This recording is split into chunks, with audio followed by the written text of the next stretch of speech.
এই চাচা দুটা রুটি এনে ভাইকে বলল, ভাই এই দুটা রুটি আমাকে গরম করে দেন। এই ভাইটা তখন বলল, ভিতরে মালিক আছে, তার কাছে যান। চাচা তখন মালিকের যাচ্ছিল, বললো, রনি টেবিলে খাবার দে। আর চাচা যায় বলল, ভাই এই দুটা রুটি আমাকে গরম করে দেন।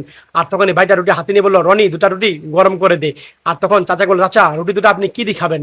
আর তখন এই চাচাটা দেখেন পকেট থেকে একটা পেঁয়াজ বের করে ভাইকে দিল। বললো, পেঁয়াজ দিয়ে আপনি কিভাবে খাবেন? বললো, রনি, বললো কি? চাচার জন্য খাসির গোস লাগা। আর তখন বললো, না আমার খাসি গোস লাগবে না, তাহলে আমি খাবো না, আমি চলে যাব, আমার দিয়ে দেন, রুটি দিয়ে দেন। আর এই কথা বলে যখন চাচাটা চলে যাচ্ছেন, বলে, দাঁড়ান চাচা, কোথায় যান? না খেলে না খান, সমস্যা নাই, আপনি এই জায়গা বসেন। আর তখন এই চাচাটা টেবিলে বসলো। আর তখন এই ভাইটা রুটি করে এনে দিল, যে চাচা খান। আর তখন দেখেন এই চাচাটা পেঁয়াজ 2 টুকরা করে তখন রুটিগুলা খাবার তৃপ্তি সহকারে সে খেয়ে নিচ্ছিল। আর মেয়েটা বলল যে, বাবা এই চাচাটা রুটি পেঁয়াজ দিয়ে কিভাবে খাচ্ছে?